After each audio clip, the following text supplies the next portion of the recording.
Olá, Mediciners, bem-vindos a mais um episódio do Médico de Quê? Esse é o episódio número 46. Eu sou Ana Gandolfi. Eu sou Raquel Teixeira. Esse é o Médico de Quê? O seu podcast de carreiras médicas. E outras cositas más.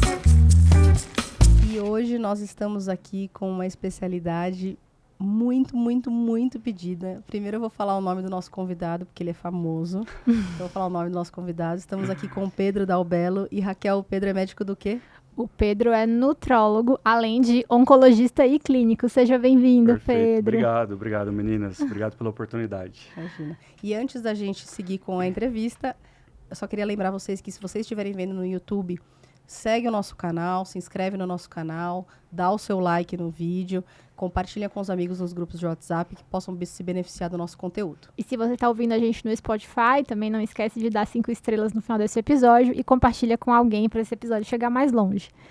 E aí, Pedro, conta Tudo pra bem? gente, tudo ótimo. Em primeiro lugar, muito obrigada por você estar aqui. Imagina, eu que agradeço. É um episódio, como a Ana falou, que a gente já abriu algumas caixinhas de pergunta falando, e aí, o que vocês querem mais ouvir? De que especialidades? Que a gente fez todo o ciclo das áreas básicas, né, dos acessos diretos, já entramos um pouco nas especialidades clínicas. Nutrologia sempre aparecia, então, conta pro pessoal aí quem que é o Pedro. Eu fico feliz que a nutrologia tenha aparecido, porque tem muita gente que às vezes ainda tem dúvida, né? Se é uma especialidade, se não é, e se é uma especialidade reconhecida, se não é. Bom, mas vamos lá, que bom que a gente vai ter a oportunidade de conversar bastante sobre isso. Eu sou natural de Mococa, interior de São Paulo. Eu nasci e cresci lá em Mococa. Não tem nenhum médico na minha família, então o meu pai ele é mecânico, ele trabalha ainda hoje, ele tem uma oficina mecânica, toca, e eu sou super orgulhoso disso. A oficina dele já tem mais de 50 anos, e ele está à frente da oficina, enfim, é uma coisa que eu gosto muito. A minha mãe ajuda muito meu pai na oficina e ajuda com as questões de casa também. Os dois foram um suporte bem grande para mim, me apoiaram desde sempre quando eu optei por fazer medicina. Não foi uma jornada fácil, porque eu fiz 3 anos de cursinho. Eu até entrei na PUC de Campinas e o meu pai, eu lembro disso também com muito orgulho, meio que ele bateu no peito e falou, não, tipo, eu vou dar um jeito de bancar essa faculdade para você. Mas meu pai é mecânico, enfim, ele ia conseguir, mas eu acho que seria difícil, né? A PUC é uma faculdade incrível, mas essa questão do preço para a gente estava um pouco difícil. E aí uma semana seguinte, na verdade 2 semanas eu fiquei na PUC de Campinas e aí eu fui chamado em Marília, fiz FAMEMA, aí eu fui para lá por ser uma faculdade estadual. Terminei a faculdade pensando em fazer cardio.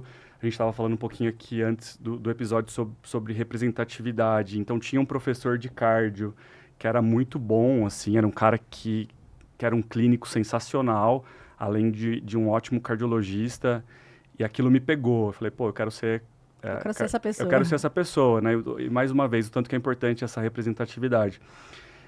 Fiquei 1 ano trabalhando, entrei em 2012 em clínica médica, no Hospital de Base de Rio Preto. Legal. Eu acho que foi a virada de chave da minha vida como profissional.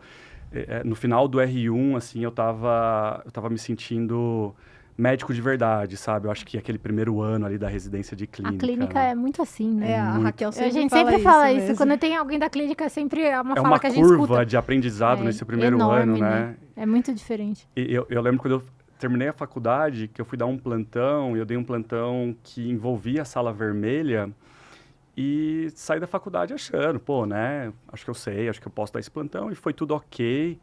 Mas depois que eu fiz clínica, eu acho que talvez tenha acontecido isso com você também, Raquel, a gente começa a falar, pô, o tanto de coisa que eu não sabia, o tanto que a total. clínica me deu de poder ali, né? Eu já era mais insegura, então eu nem fui dar plantão em sala vermelha, que eu tinha muito favor. E é engraçado, eu fui fazer clínica já pensando em fazer endócrino, mas eu tinha muito horror de emergência, assim. E depois acabei ficando como chefe de plantão 8 anos, porque eu me apaixonei pela medicina de emergência. Mas porque é isso mesmo, a gente te dá uma base, Sim. né, Pedro, de conhecimento que a gente não, que a faculdade não alcança. Por mais que tenha sido uma boa formação, um internato bom, é difícil mesmo. E a residência de clínica lá em Rio Preto, eu falo isso sempre, assim, eu sou muito grato, porque foi uma residência muito boa, chefes muito competentes. Então, o Dr. Jorge Fares, que era o cara, que era um dos gestores dos hospitais, mas também era um dos professores da clínica médica.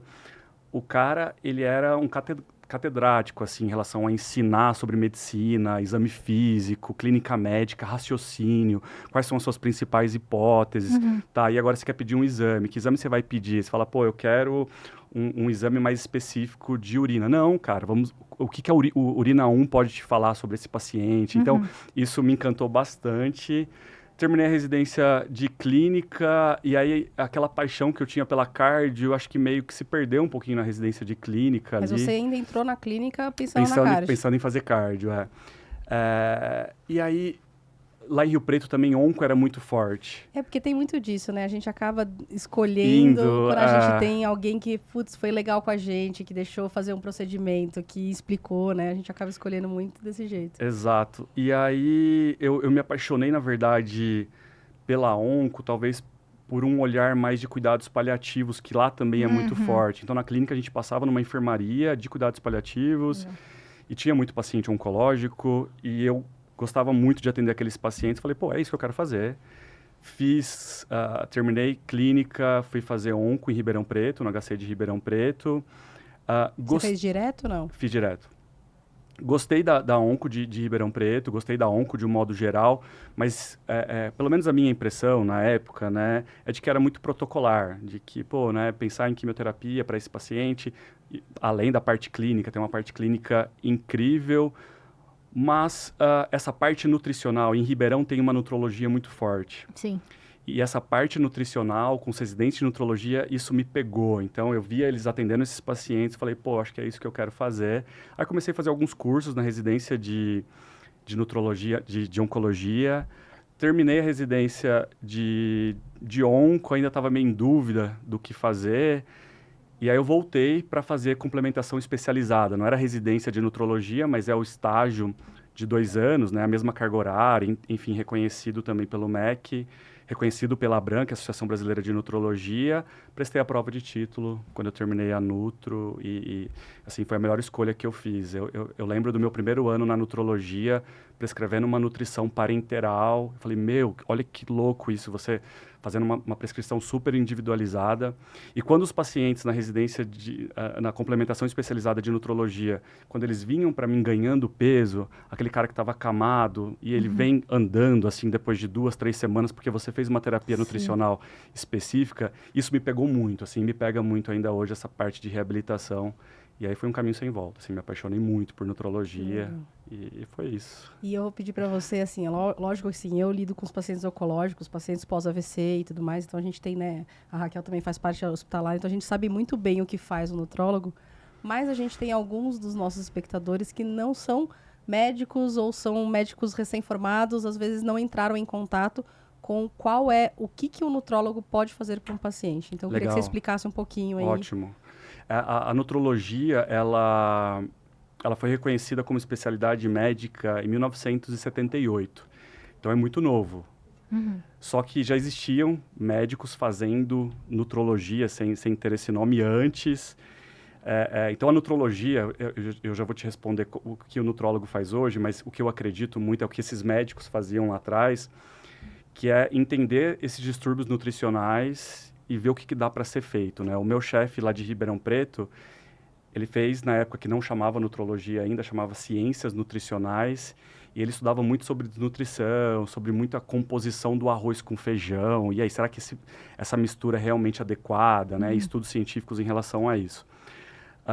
E aí, o nutrólogo, que eu acredito e que eu acho que o que a gente pode fazer e muito para os pacientes, ele pode atuar tanto na parte hospitalar quanto na parte ambulatorial. Na parte hospitalar, a gente trabalha muito numa equipe multiprofissional de terapia nutricional, que é a EMTN. E aí tem médico, nutricionista, farmacêutico, enfermeiro. E essa equipe trabalha para reabilitar esses pacientes e para nutrir esses pacientes no hospital. Então, a gente vai fazer prescrição de nutrição parenteral, a gente vai fazer prescrição de nutrição enteral, enquanto suplementos orais fica com a equipe dos nutricionistas mesmo, mas a gente acaba... E enteral também pode ficar com o nutricionista, mas parenteral é exclusivo do médico nutrólogo, do médico que está prescrevendo. Ambulatorialmente, a gente pode trabalhar no consultório, enfim, a gente pode trabalhar em ambulatórios. Com esses distúrbios nutricionais, reabilitação desses pacientes, tem uma interface com obesidade, né? O médico nutrólogo, ele também trabalha uma interface com endócrino, com outras especialidades em relação ao tratamento da obesidade também desses pacientes. O médico nutrólogo, ele pode trabalhar em gestão, ele pode trabalhar gerindo aí equipes de terapia nutricional. Hoje eu atuo também dando aulas, então acho que são várias facetas aí, vários braços que a gente pode atuar. Mas, de modo geral, é essa parte de reabilitação e trabalhando com distúrbios nutricionais. Você fala, pô, então qual que é a diferença com o nutricionista, né? O nutricionista, ele fica mais voltado para a prescrição de um plano dietético e para algumas suplementações específicas. Prescrição de medicamentos para melhorar esses distúrbios nutricionais e prescrição de suplementação em doses mais altas, aí é exclusivo do médico. Então, o nutrólogo e o nutricionista, eu costumo dizer que é quase o psiquiatra e o psicólogo, o fisioterapeuta e o fisiatra, né? Eles trabalham juntos, assim, mas eles têm algumas diferenças. Não sei se eu te respondi. Não, respondeu Sim. super bem, com certeza. E onde que você está atuando hoje? Conta um pouquinho, pessoal, o que você faz hoje em dia. Legal. Eu cheguei em São Paulo em 2019, e aí eu fui para trabalhar numa equipe. Eu trabalho numa equipe aqui em São Paulo, que passa em alguns hospitais. Então, eu faço tanto nutrologia hospitalar quanto nutrologia de consultório e fico também no ensino com os residentes do HC. Você faz um pouquinho de cada coisa. Um pouquinho de cada coisa. Eu acho que é legal isso, porque eu acho que só consultório, ou só hospital, enfim, pelo menos para mim, acabou não caindo tão bem. E hoje eu passo visita nos pacientes internados, então o que a gente pode fazer? Então, é um paciente que vai para a cirurgia que está desnutrido. Como que eu posso preparar esse paciente para a cirurgia para que ele não tenha grandes complicações? Eu tenho um paciente que está na UTI precisando de uma terapia nutricional e está com o abdômen aberto. Então, a gente tem que pensar numa terapia nutricional parenteral para esse caso. Então, eu fico no hospital, eu tenho o meu consultório e fico com os residentes do HC de segunda e quinta-feira, os residentes de nutro, e aí a parte de ensino, de aulas. Então, eu fico nesses 3 ambientes aí circulando. E conta para quem está ouvindo, já que você fez, né, o estágio de complementação, que é comparado à residência, e a residência do HC, como que funciona mais ou menos a residência na nutrologia? Tem acesso direto? Tem que fazer clínica antes? Como que é isso Legal. hoje em dia? Hoje a gente tem os pré-requisitos para prestar a prova de título em nutrologia, clínica médica ou cirurgia. Então, ele precisa ter esse pré-requisito. Então, 2 anos de clínica médica, acho que cirurgia agora são 3. São 3. Precisa desse pré-requisito e depois presta a prova de nutrologia de residência. Aqui em São Paulo, em alguns lugares, tem esses estágios de complementação especializada, que você não precisa ter o pré-requisito de clínica ou de cirurgia. Você precisa ter 2 anos de formado. Você consegue fazer esses estágios, só que você não sai com o título. Sim, você precisa prestar e depois você precisa prestar a prova de título. Pode prestar a prova e se você pode passar, prestar a prova vai... se você tem o título. Seria um caminho mais rápido, mas ao mesmo tempo, a prova de título de nutrologia, acho que como qualquer prova de título, são difíceis, é difícil. Então, tem esse porém. Mas é possível você seguir pré-requisito, que eu acho que é uma formação mais completa, né? Clínica médica ou cirurgia. O paciente nutrológico no hospital é um paciente muito clínico e muito cirúrgico ao mesmo tempo, né? Então, os pacientes fazem grandes cirurgias. Lá no HC, a gente tem cirurgias super complexas, transplante, abdômen aberto, enfim, que você precisa ter uma noção em relação a essas questões. Mas existe esse outro caminho. Então, é super possível, mas sabendo que você vai ter que prestar a prova de título depois. E você tem bastante contato com diversas equipes, imagino, até principalmente porque você faz a parte hospitalar. Como que você acha que é a visão dos outros médicos para a nutrologia? Você acha que, desde que você começou a fazer, né? Você acha que tem mudado? Você acha que você consegue ter um diálogo bom? Como que você acha que é? Legal. No hospital, eu acho que como a equipe já está há um tempo e foi criando essa relação interessante, assim, com as equipes, né, com as outras equipes, é uma relação muito boa. Então, ele entende a importância da nutrologia para uma cirurgia, para esse paciente sair da UTI, para um cara que está internado há 2 meses, com uma sarcopenia absurda, assim, uma perda de massa muscular bem importante. Ele vai te chamar para ajudar esse paciente, vai te chamar antes. Então, esse contato e essa relação com as outras equipes dentro do hospital é muito boa. Fora do hospital, eu acho que tem essa visão muito distorcida do nutrólogo, que é o cara charlatão, que é o cara que prescreve soroterapia para todo mundo sem precisar, que é o cara que põe chip, que prescreve testosterona. Então, fora do hospital, se é um médico ou uma equipe que não me conhece, tem aquela resistência inicial. O que eu faço muito com pacientes que chegam até a mim por demanda espontânea ou que são encaminhados por algum colega com uma certa ressalva, eu sempre falo com esse médico que me encaminhou ou que o paciente é dele, mesmo que ele não tenha me encaminhado por uma demanda espontânea, explico o que eu estou fazendo, o que eu estou pensando, me coloco à disposição, que aí você vai quebrando um pouco essas barreiras.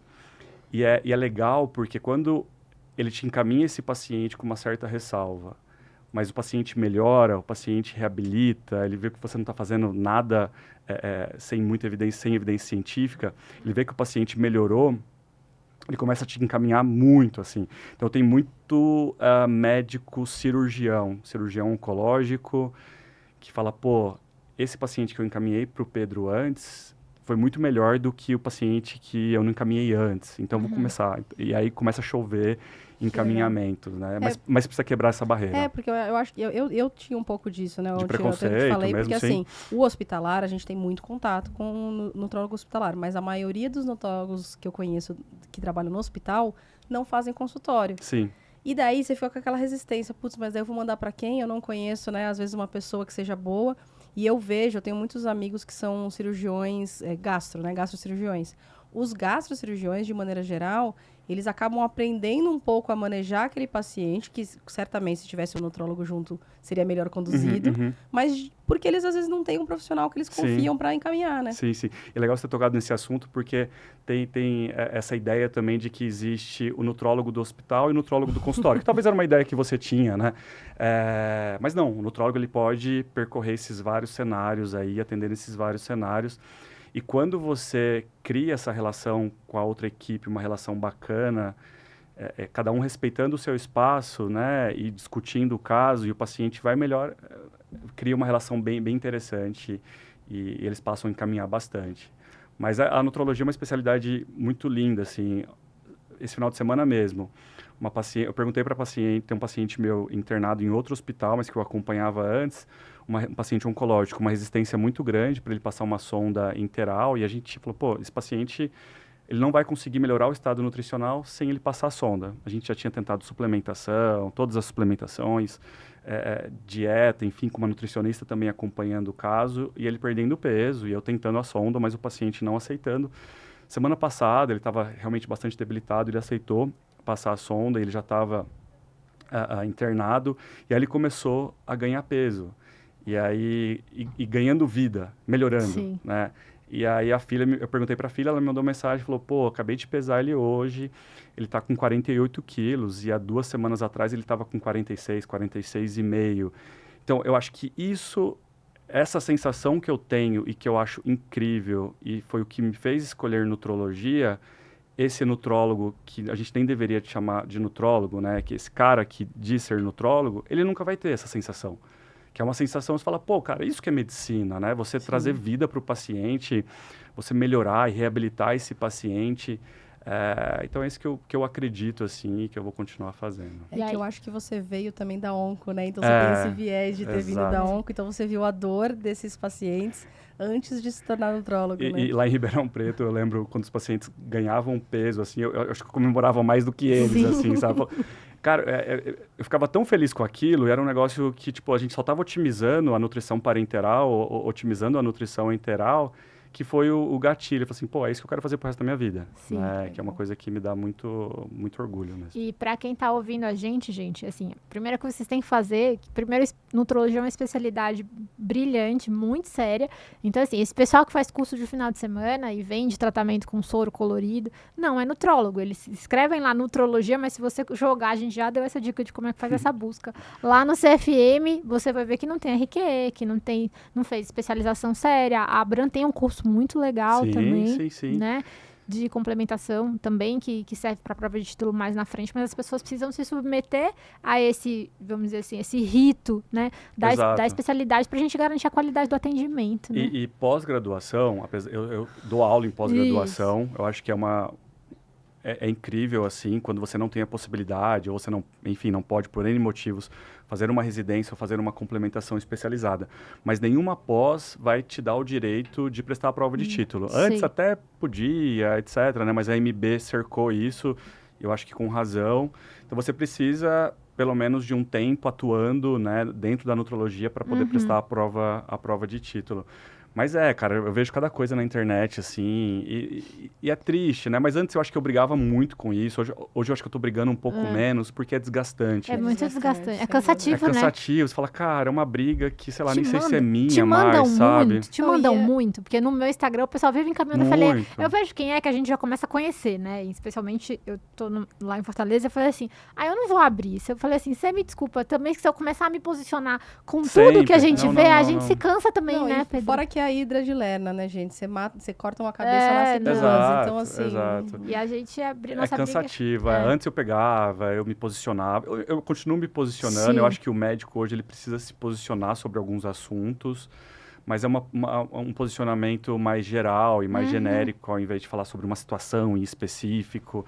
Só quando é algo muito bizarro, assim, né? Igual a mulher falando que mamografia câncer, né, causava câncer e etc. Acho que isso a gente tem que se posicionar. Mas tem muito mau caráter, assim, isso que me chateia. Então, ontem mesmo me mandaram um cara que ele colocou nutrologia USP, ele, cara, nunca passou pela USP, nunca passou pela residência. Eu até fui checar, né? Falei, pô, às vezes... Será que eu esqueci, né? Eu que não vi. Não, eu entrei em 2019, poderia ter sido antes. E, na verdade, ele fez uma pós-graduação, a USP de Ribeirão Preto tem uma pós-graduação online, e ele fez a pós-graduação lá. Então, nutrologia USP. Ele passa a entender, ele dá a entender de que ele fez a especialização na USP, talvez daqui de São Paulo até. E teve um post que eu fiz nesse sentido. Eu falei, cara, joga limpo com o seu paciente. Está tudo certo você fazer uma pós-graduação. Tem as maneiras de você se posicionar no Instagram, né? Enfim. Mas, cara, se você colocar que você é pós-graduado em nutrologia, isso não é demérito para ninguém. Mas, pô, joga limpo com o seu paciente. Não fica, né, mentindo que você é nutrólogo. E eu vejo a nutrologia sendo maltratada nesse sentido, né? E eu gostaria muito de um posicionamento melhor, assim, tanto da sociedade quanto do próprio CRM, né? Eu acho que às vezes peca um pouco nisso. Para você fazer uma denúncia, você precisa colocar a sua cara lá. É difícil, né? É difícil, enfim, tem uns entraves ali que eu não concordo. Mas acaba sendo muito cansativo. Muito. Então, né? Então, às vezes, hoje, o que eu estou preferindo fazer? Eu estou preferindo divulgar as coisas no meu Instagram, divulgando ciência, divulgando os cursos, as aulas que eu faço, congressos que eu vou, tudo, para ir criando cada vez mais essa autoridade do que ficar jogando pedra. E parece que uma luta minha e de alguns poucos nutrólogos sérios, né? Não estou falando das outras áreas. E me fala uma coisa, por que você acha que a nutrologia ficou? Porque assim, eu tenho a impressão, não sei, vozes da minha cabeça, tá? Mas eu tenho a impressão que talvez até a gente tem a tendência, a gente como sociedade, né, atualmente, de às vezes medicalizar o alimento. Sim. Né? Não, eu vou comer esse alimento aqui porque ele é bom para... Né? Tem essa tendência. Você acha que é por isso que a nutrologia, acabou angariando uma série de profissionais pouco sérios?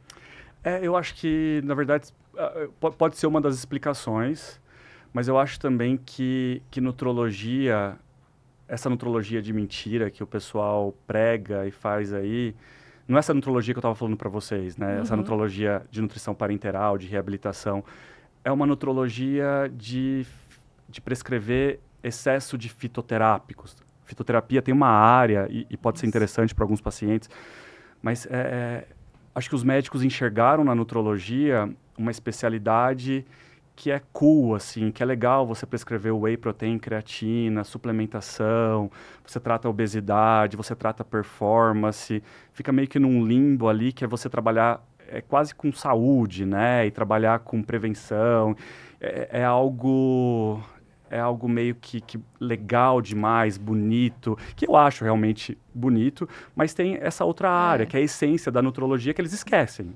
Então, se você mandar um paciente para esse cara em reabilitação, ou falar assim, pô, esse paciente está precisando de nutrição enteral. Você sabe prescrever uma nutrição enteral para esse paciente no seu consultório? O cara não sabe, né? E a gente na residência, e eu na complementação especializada, enfim, a gente tinha um ambulatório de nutrição enteral domiciliar. O paciente não ganhava e não conseguia dieta industrializada para fazer por sonda, a gente ensinava o paciente como fazer com comida, como coar, algo incrível, assim, se a gente pensa em saúde pública, né? E esse médico não tem essa formação, e eu acho tão vazio, mas eu acho que é complexo a resposta para isso, mas eu acho que muito provavelmente eles viram na nutrologia uma especialidade cool, uma especialidade que é legalzinha. Virou quase a nova dermato, né? Exato. Pensando só na estética, claro, né? Não nas doenças dermatológicas. Exato. Eu vou um pouquinho entrar, porque o nome da especialidade é endocrinologia e metabologia. E daí criaram um termo que não existe, que é hormonologia. E quem menos prescreve hormônio normalmente é endócrino. E vem, na verdade, isso, Ana, o que eu enxergo, que eu acho que é uma coisa que também acontece com a Nutro, que é uma especialidade muito antiga, apesar de a gente falar de 78, né? Na verdade, a cultura do wellness. Veio em paralelo à massificação da cultura do wellness, que cresceu especificamente, no seio, né, nos Estados Unidos, e que se exportou. A ideia do yoga, que deixou de ser uma coisa dos indianos, dos chineses, para ser um negócio, né, do pessoal de classe média alta americana. Então, vem nessa esteira de, o remédio que é prescrito da farmacêutica é ruim, mas os X suplementos e fitoterápicos são excelentes. E, na verdade, você acaba gastando muito dinheiro e investindo muito menos em arroz, feijão e carne, que é a dieta do brasileiro, nesse ponto, ela é muito superior, por exemplo, à dieta do americano. E investir em 15 cápsulas de manhã coloridas e postar foto no Instagram. Então, veio nessa esteira do wellness, depois na questão da autopromoção, né, dessa coisa do espelho da rede social, que a gente tem visto nos últimos 10 anos. Porque quando eu fiz residência, e eu terminei a residência de endócrino em 2014, isso já existia. Já se discutia uso excessivo ou não de testosterona, mas era uma coisa que era muito nichada para o pessoal de esporte amador, ou mesmo profissional, que estava naquela discussão do uso de drogas de performance no esporte, mas era uma coisa muito, muito restrita. Agora você vê a pessoa que vai para academia 3 vezes na semana, e tá tomando um monte de coisa, e querendo usar GH, usar testosterona para crescer, enfim, né? Então, eu acho que a gente viu isso nos últimos 10 anos, especificamente com a rede social, e assim, ampliação, massificação da ideia do wellness. Porque eu acho que tem um lance que, assim, né, a gente tem que lembrar que a gente é médico, né? Porque, assim, eu acho lindo fazer a parte preventiva e tudo mais, embora, obviamente, na minha área, ninguém faz neurocirurgia preventiva, mas eu acho bonito fazer a prevenção, acho que é fundamental a gente ter uma boa medicina primária. Só que a gente tem que lembrar que a gente é médico, a gente não pode falar assim, agora chegar na doença eu não trato. Exato. Né? Que é o que você falou, o cara do consultório. Eu adoro fazer prevenção também. Eu que tenho um paciente doente, eu jamais encaminharia para esse cara. Do mesmo jeito que eu jamais iria num dermato, por exemplo, que vai olhar uma pinta e falar assim, não, essa daqui não é comigo. Mas, porque a gente tem que lembrar da nossa raiz médica, né? Perfeito. Assim. E além da coisa do wellness, existe também um lobby no ganho secundário, da prescrição de um monte de coisa manipulada, e aí relação pouco ética com muita farmácia. Cara, então, essa questão de ética é um negócio louco, né? Isso. Eu já recebi, não sei vocês, assim, mas, cara, 30% de comissão. De comissão? Né? Então, para tudo que você prescrever, você vai ganhar 30% numa farmácia de manipulação que você vai indicar. E aí tem paciente, por ser oncologista, eu acabo drenando muito esses pacientes oncológicos, né? Eu acabo fazendo bastante nutrologia oncológica mesmo, que eu também gosto bastante. Então, eu já tive paciente usando 25 cápsulas de vitaminas e de minerais, cara, sem precisar. Eu sou super a favor de você prescrever com indicação, né? Com base em dosagens laboratoriais, com base no exame físico. Mas esse paciente, usando esse tanto de cápsula, fazendo um tratamento que você não conhece essa interação medicamentosa... Esse estudo... E detalhe, esses médicos muitas vezes esquecendo de olhar para o básico, né? O que seria o básico em nutrologia oncológica? Composição corporal. O que eu consigo fazer para melhorar a composição corporal desse cara, para ganhar massa muscular, talvez reduzir o percentual de gordura? Eles não estão olhando para isso, estão prescrevendo um monte de coisa, pedindo um monte de exame sem nenhuma evidência, usando testosterona, tipo, não, e a gente sabe adoidado. que eles estão prescrevendo, inclusive, hormônio para paciente oncológico, porque a gente sabe que existe um risco ainda maior de, né? Então, assim, é realmente complexo. E é isso, né? E às vezes o paciente investe muito dinheiro nisso, gente. Se imagina que tá fazendo um tratamento caro, ou que tem... Eu recebo muitos pacientes com obesidade que vêm de outro colega, que, eu já usei isso aqui, já usei isso aqui. Eu falei, desculpa se eu perguntar, porque eu realmente não sei. Eu falei, quanto custou isso? E ele te ofereceu algum remédio para obesidade que tem evidência científica? Não. Então, tipo, a pessoa estava gastando uma prescrição mais cara do que um análogo de GLP-1, que tem boa evidência, que tem resultado sustentável a longo prazo, que o paciente merece, receber a indicação, se ele tem um IMC acima de 30, porque pode ser que ele não consiga comprar, mas isso não entrou em discussão. Doutora, ele nunca nem me falou, nunca nem me perguntou, nunca me disse que tinha essa opção. Isso. Então, isso é muito triste, né? Enquanto suplementos suplementos são super caros, né? A gente coloca a indústria de suplementos e vitaminas, assim, cara, movimenta uma grana absurda. E eu acho que aqui no Brasil é muito menos, né? Movimenta menos do que os Estados Unidos, mas a gente está indo nessa onda. A gente vai chegar lá, do jeito que tá indo. Exato. E as pessoas acham que suplemento é barato, é natural, né? O natural me mata. Tem muito suplemento que vai contra a quimioterapia, por exemplo. Você fala, cara, não, para de tomar essa coenzima Q10, pelo amor de Deus, né? Exato. E assim, vou dar um exemplo bobo, mas assim, vitamina A. Gente, hipervitaminose A tem tantos reflexos, né, por exemplo. Então, assim, hipervitaminose também é um negócio que pode ter vários problemas. Então, vitamina D, né? Vitamina D, enfim, né? Então, a gente sabe vitamina D injetáveis, né, tem, pessoal? É loucura. Não tem por que tomar vitamina D injetável. Vitamina D tem oral. Quando eu terminar a residência, só tinha para criança. Agora tem, sei lá, 35 composições da farmácia de você comprar de vitamina D. Não tem por que ficar nem manipular a vitamina D, nem usar injetável. Não tem necessidade. É isso. Voltando naquilo que a gente estava conversando, então, antes eu tinha até um pouco de receio. É louco isso, né? De falar que eu sou nutrólogo. Eu acho que isso, assim que eu peguei o meu título, eu tinha esse receio por conta dessa galera que fala tão mal da nutrologia. Você fala, cara, vou falar que eu sou nutrólogo, as pessoas vão falar, charlatão, né? Esse cara, meu Deus. Largou a oncologia, vai vir. O cara tá prescrevendo só soroterapia e etc. Hoje eu mudei isso, né? E falo com orgulho e tento desmistificar tudo isso que a gente está conversando. Porque, cara, é uma especialidade incrível. Você começa a ver os estudos da década, do comecinho do século XX, assim, 1900, 1910, estudando composições dos alimentos, né? E o meu chefe, gostava muito de conversar com ele lá em Ribeirão Preto, ele contando histórias de estudos, de tratamento da desnutrição. Eu falei, é isso. E tá tudo bem você trabalhar só com prevenção e só com obesidade, mas você precisa ter uma noção, pelo menos, de tudo isso, né? Que o nutrólogo que fez residência ou que fez uma especialização séria tem, né? E você faz isso muito bem, na verdade. Porque, assim, eu vou te falar porque eu conheci você, para um momento anedota. Eu conheci você porque várias pessoas que eu sigo e que eu conheço mesmo, e conheço o trabalho e são sérias, começaram a repostar coisas suas. Legal. E eu repostou uma vez, eu vi, daí você vê o nome da pessoa, postou duas, daí pessoas diferentes repostando, daí eu entrei no perfil e vi nutrólogo. Falei, nossa, nutrólogo, por que não? Porque é isso, a gente acaba criando, infelizmente, um preconceito mesmo. Sim. E daí a gente, né, que eu falei, mas realmente teve o respaldo de pessoas que eu já conhecia o trabalho. Então eu quero aproveitar para te fazer uma pergunta. Legal. Como que você resolveu iniciar esse seu movimento no Instagram? Eu imagino que você começou pelo Instagram mesmo, né? Foi. Nas redes sociais. O que te motivou a fazer isso? Cara, eu comecei no Instagram assim, eu tinha o meu perfil fechado em 2021, assim, quando a pandemia tava dando uma melhoradinha ali. Aí, acho que eu falei, acho que tá todo mundo fazendo, né, coisas no Instagram, acho que eu quero começar a fazer também, mas, meu Deus do céu, extremamente travado. Aí eu abri o meu Instagram, aí eu postava alguma coisa, eu apagava, porque eu tinha muito medo da reação, do que as pessoas iam achar daquele meu post, etc. Mas aí as coisas foram acontecendo naturalmente, assim, mas eu demorei um tempo porque tinha isso, não, tem que postar, se você não postar o Instagram não vai entregar, e aquelas coisas que ainda existem um pouco hoje, né? Mas aí eu comecei a postar com um pouco mais de frequência e comecei a ter um feedback legal das pessoas, e não teve um médico ou alguma pessoa que eu olhei e falei, eu quero meu Instagram, eu quero que seja parecido com essa pessoa aqui.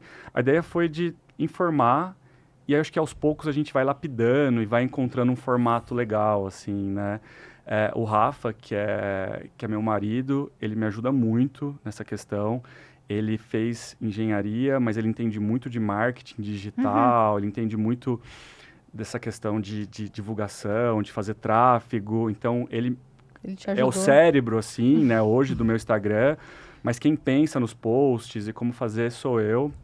Nós dois, assim, né? Uma Legal. equipe de dois ali. Mas a parte operacional... Você tem um gerente de marketing em casa. Tem, É maravilhoso. Rafa é Ó, ótimo, amiga, falar pro Alan, então, que ele tem que assumir o meu.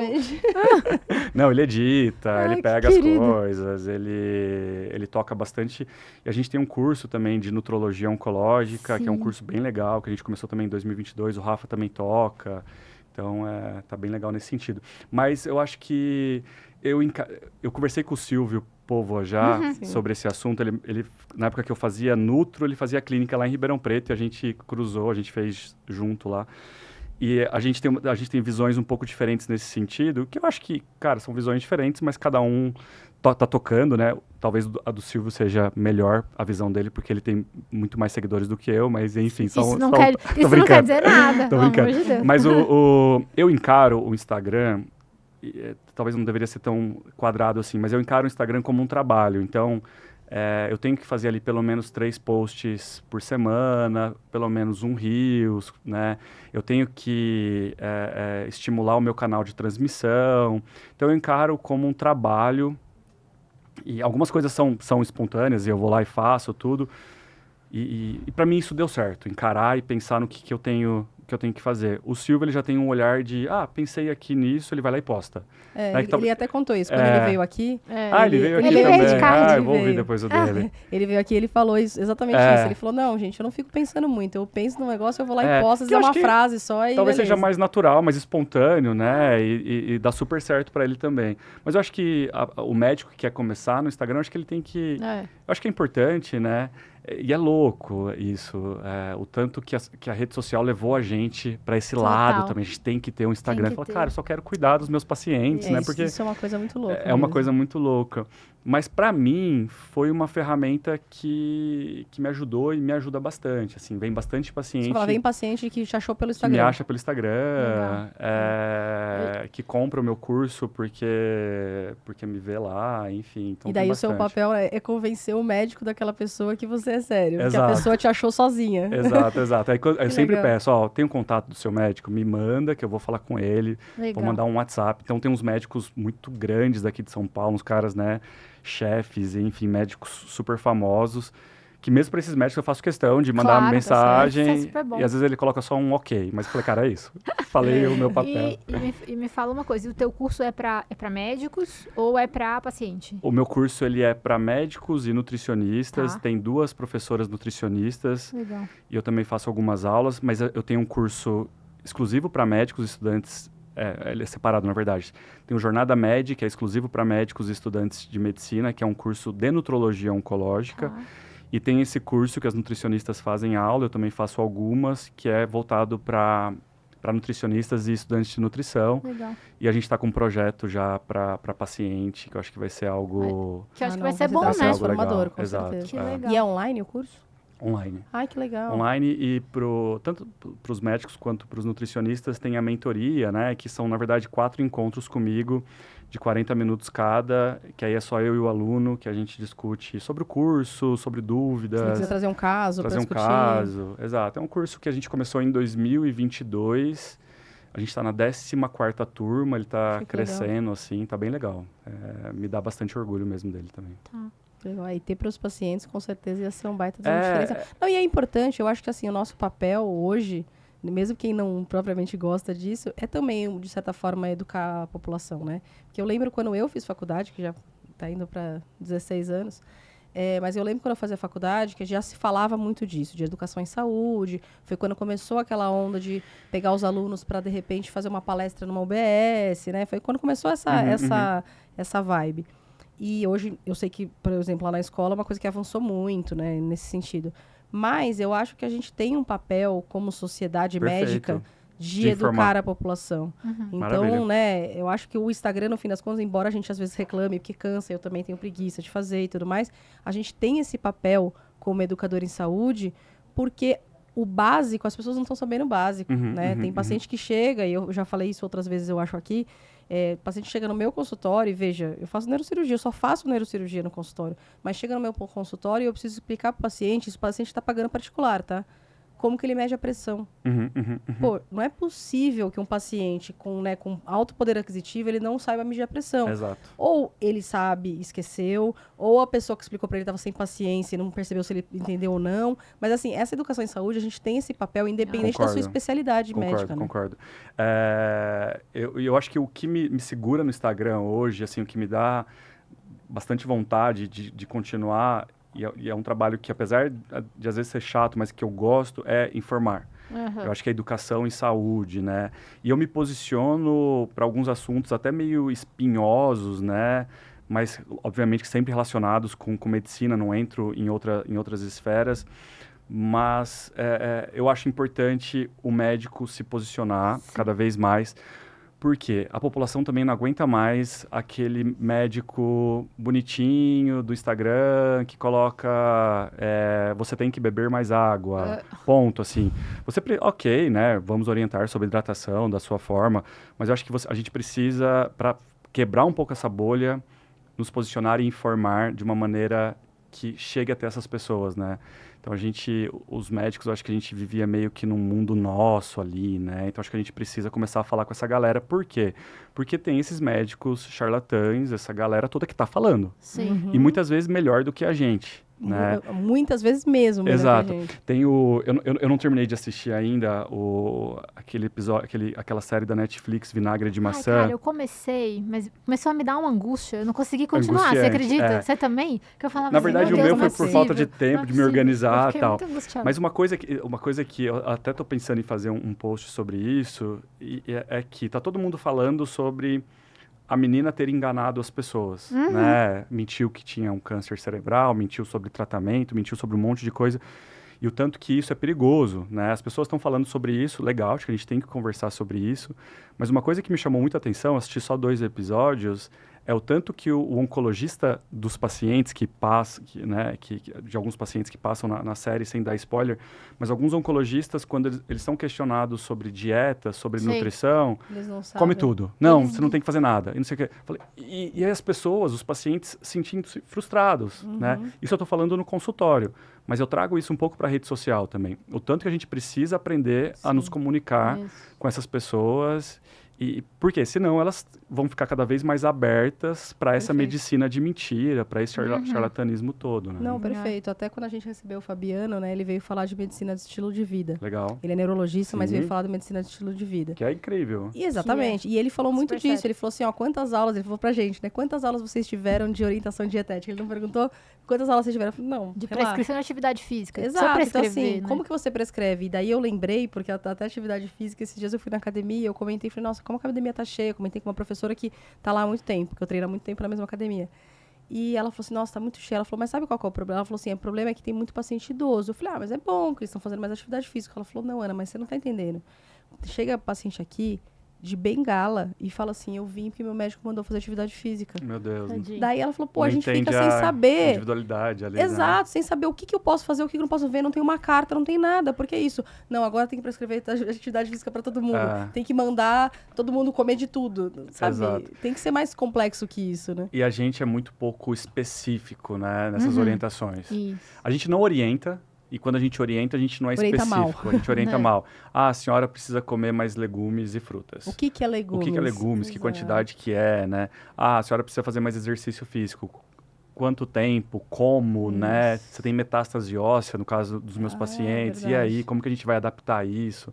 Então, o médico ele precisa entender um pouco dessas questões, né, para poder orientar de uma maneira mais precisa. Sim. Senão, fica esse médico, essa relação médico-paciente, uma relação muito verticalizada, hierárquica, e aí, não, você não pode fazer isso, tem que comer mais. Ah, faz mais exercício, mas o que eu faço? Não, vai lá, procura não sei o quê. Não deu certo porque você não fez direito. Né? Hoje o paciente, ele sabe mais, né, algumas coisas, da importância, pelo menos, e eu vejo muito essa crítica desses médicos não sabendo informar, né, e, enfim, também é uma crítica pra gente, né, nesse sentido. A questão da comunicação, né, na verdade, o que antes da gente chegar no sentido, né, e eu já passei por todas as fases no Instagram, eu tinha uma época que eu já tive uma pessoa que era do marketing que eu dizia os temas, a gente fazia as artes, depois eu tenho uma pessoa que ainda me ajuda, que a gente também tinha uma programação mensal, aí às vezes eu encho o saco um pouco e falo, eu vou pensando aí, no dia que eu achar que é bom, eu posso no Stories, não posso no Stories, a gente cansa também, porque é um trabalho mesmo, como você falou, é um trabalho, né? Mas é isso, o que a gente vê, a diferença entre os perfis dessas pessoas, por que fazem tanto sucesso, né? Porque tem que se perguntar, tem muita heterogeneia, tem muita complicação, a gente vê isso no consultório, certamente chega para você, né? É exatamente a empatia, a habilidade de comunicação.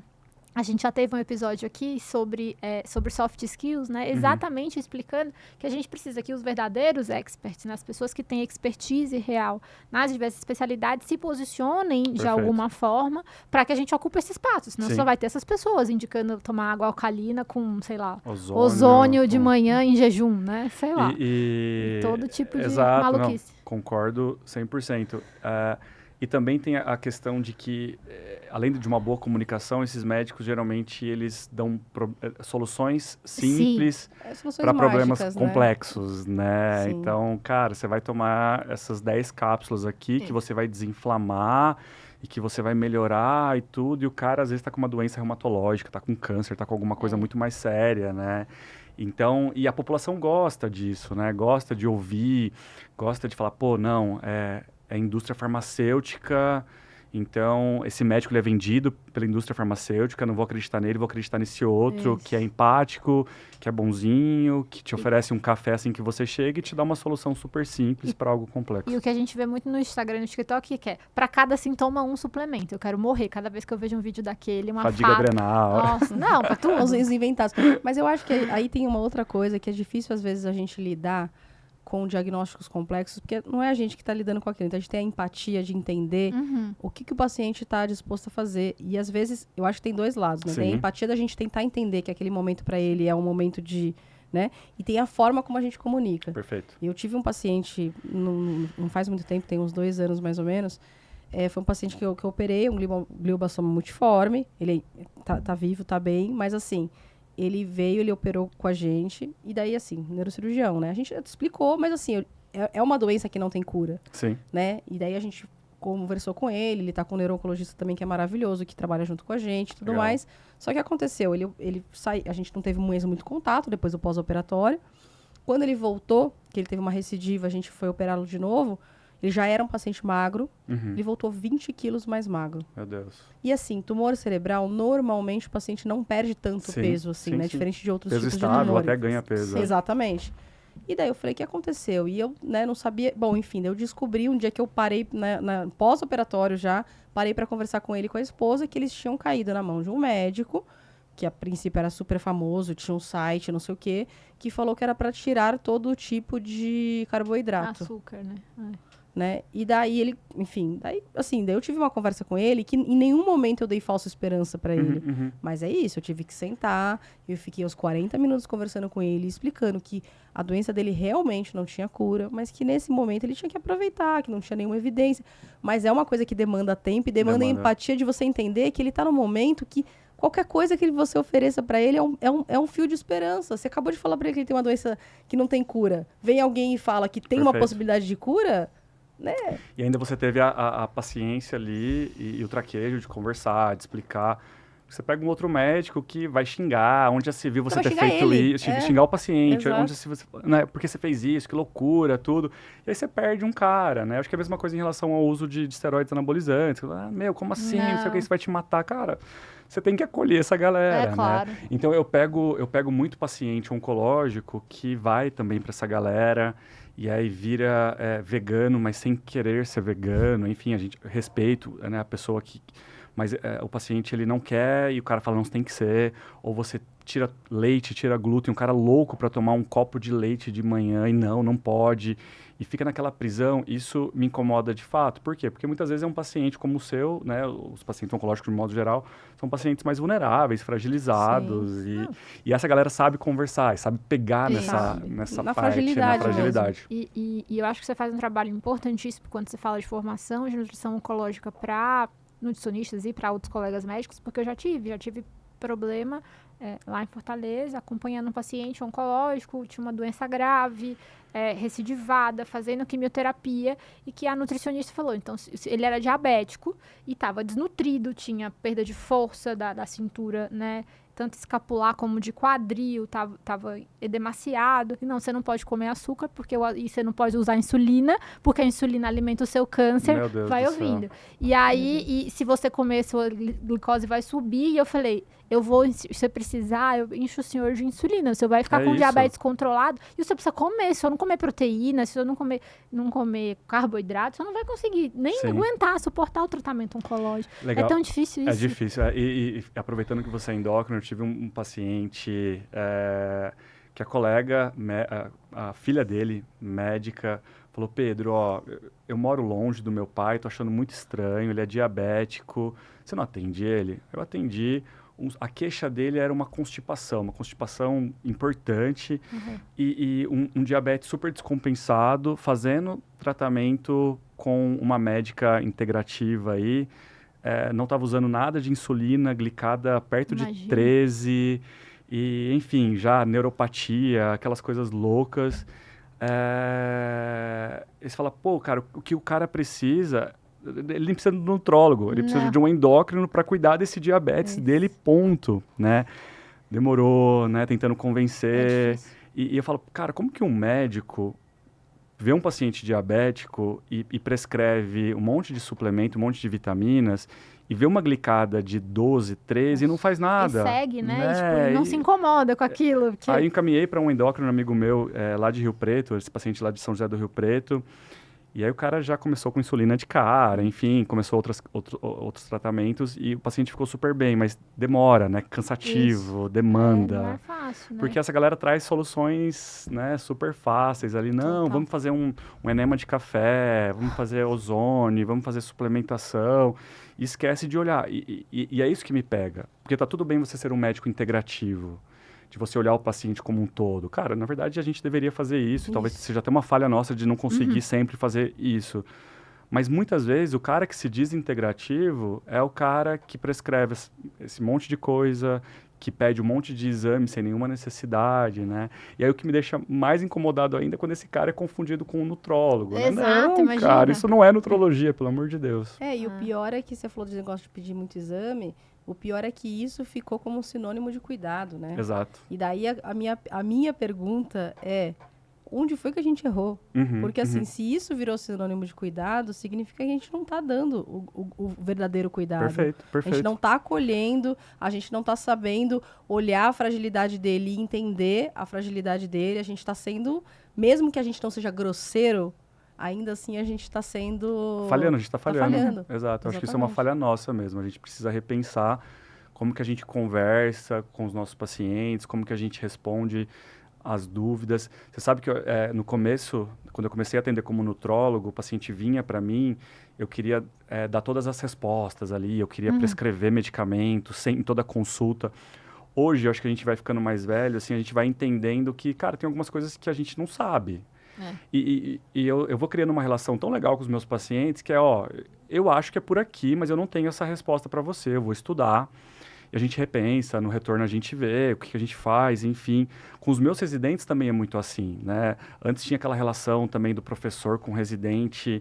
Não, você tem que fazer isso, porque, cara, hoje não. Então eles perguntam as coisas para mim e eu falo, não sei. vamos estudar juntos, né? Então, acho que quando a gente começa a ser muito sincero com o nosso paciente e mostrando que, cara, a gente está ali como um apoio, né? Uma relação super horizontal. E eu acredito que talvez para melhorar a sua saúde a gente tenha que ir por aqui. Vamos juntos? E qualquer coisa a gente repensa ali na frente, se a gente tem que mudar alguma coisa. Eu acho que isso é muito, muito bonito, né? É você pegar na mão do paciente e ajudar ele a atravessar o rio ali, né? Num bote, com algumas coisas que pode acontecer ou não, enfim. Eu acho que isso que é o legal da medicina. Acho que isso que foi que me despertou para fazer medicina. E eu trago isso um pouco na nutrologia. A gente tentar ir junto com o paciente ali, sendo numa relação super horizontal e não vertical. Ser mais humilde, né? Exato. Até porque boa parte das vezes a arrogância é uma insegurança. Uma insegurança, né? Perfeito. É uma insegurança. Então, a gente tentar, às vezes, passar essa insegurança da forma correta. Falar, ó, eu não sei, eu tô inseguro de aumentar essa dose aqui e tá tudo bem, Igual né? tem muito paciente que pergunta para mim assim, Pedro, mas eu tô usando essas vitaminas aqui e tô me dando, né, tá sendo bom para mim. E um paciente com câncer de mama usando hormonioterapia ou usando terapia endócrina, usando alguns outros tratamentos com evidência científica, eu falo, a gente tem algumas evidências, estudos observacionais, enfim, com um monte de vieses, com um monte de limitações, que fala para a gente não utilizar. Eu não sei, pode ser que não atrapalhe de fato, mas com o que a gente tem hoje, não acho que é interessante você utilizar. Vamos pensar nisso daqui, vamos olhar para uma suplementação segura. Isso. Aí o paciente fala, verdade, acho que faz sentido. Mas não, você não pode usar, como assim, né? Eu acho que a gente tem você que negociar, você negociar, fala, quanto você está exato. gastando? De repente não vale a pena você investir Perfeito. num personal, num dia a mais, sei lá, Porque num suplemento proteico médico que faça isso. sentido, né? Muitos médicos ainda têm essa total. ideia Não, eu acho que... meio, eu tô aqui em cima e vocês estão aqui embaixo. E eu acho que isso, na verdade, tem uma série de outras repercussões, né? A gente já discutiu em outros momentos o preço das consultas, Sim. muitas vezes plano de saúde que faz você atender em 15 Perfeito, minutos. Isso perfeito. vai fazer você não conseguir acolher o paciente, porque você mal consegue fazer a anamnese em 15 Perfeito. minutos. E eu você não quer faço. se livrar dele, Não. pede uma lista de exames, E eu né? de verdade, Exato, é isso que eu de acontece. verdade não faço nem anamnese em Não. 15 minutos. Eu não consigo.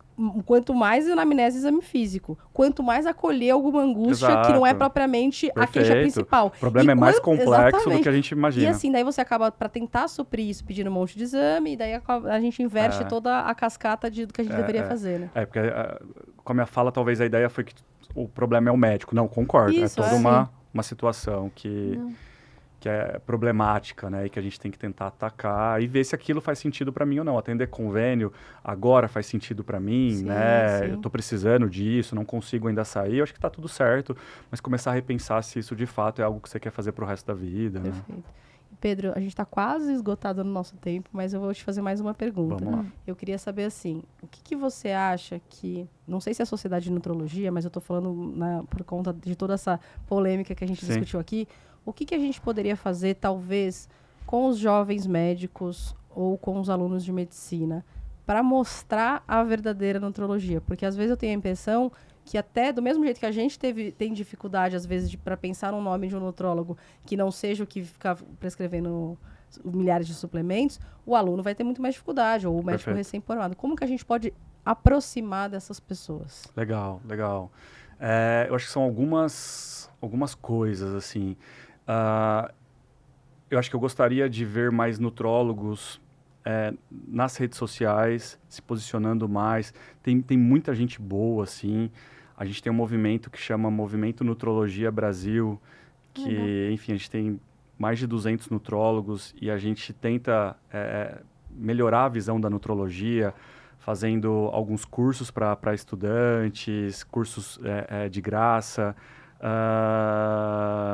Então, acho que tem esse movimento, mas eu acho que eu gostaria de ver mais nutrólogos nas redes sociais. Se mostrando mesmo. Se mostrando mais e mostrando o que é a nutrologia de verdade, e se posicionando e informando cada vez mais. Gostaria também de ver um papel maior da sociedade, da Associação, né, Brasileira de Nutrologia. Enfim, não é uma crítica, eu acho que eles fazem trabalhos incríveis em diversos setores, né? Faço aula para pós-graduação deles, mas eu acho que eu gostaria de ver isso, de ver um posicionamento. Eu acho que a sociedade as sociedades médicas, de um modo geral, cara, tá tudo bem você fazer curso, você vender e etc. Mas você precisa defender a especialidade. Eu gostaria muito de ver uma defesa maior dos nutrólogos, serem mais assim, firmes também. ser mais firmes. Eu acho que a sociedade de endócrino tem, você pode me corrigir, Raquel, que eu não sei também se você tem essa informação, mas hoje para você denunciar um nutrólogo de mentira, é isso, você precisa dar sua cara lá, é super complexo, no CRM, tudo. Eu gostaria muito de ver a sociedade facilitando tipo isso e talvez tendo um departamento jurídico que você consegue mandar. Para quê? Para que esse nutrólogo fake, ele apareça menos também. Então, isso também responde a sua pergunta no sentido de que isso também vai facilitar que os médicos vejam nutrólogos de verdade ali atuando, né? Concordo. A endócrino tem uma iniciativa, acho que ainda é insuficiente, porque é tanta coisa que é difícil, mas tem um canal de denúncia da sociedade em que aí eles tentam juntar isso e levar, porque não existe denúncia anônima no CRM. Então, é uma coisa. E se você vai lá denunciar, eu, pessoa física, você tem que ir lá na audiência, defender seu caso. A gente não sabe nem escrever. Você não vai, porque você tem outras 55... gastar dinheiro, gastar tempo, isso que eu tô dizendo. Você não tem como fazer. É muito difícil mesmo, né?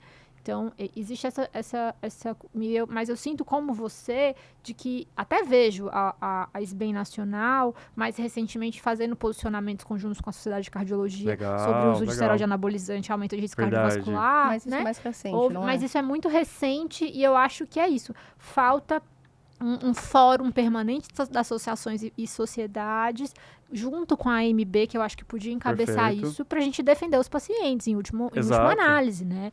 Porque, assim, eu não estou querendo eu não tenho nem horário no meu consultório para fazer reserva de mercado com isso. A gente já trabalha demais, né? Exato, pelo contrário, né? Mas a gente vê no nosso dia a dia muito paciente sendo lesado em diversos níveis, nível financeiro, nível de saúde mesmo, com esse tipo de prática, né? Perfeito. Então, a gente fica super feliz de te receber aqui, porque pra gente é um prazer imenso divulgar o seu trabalho, quem somos nós, né? Exatamente.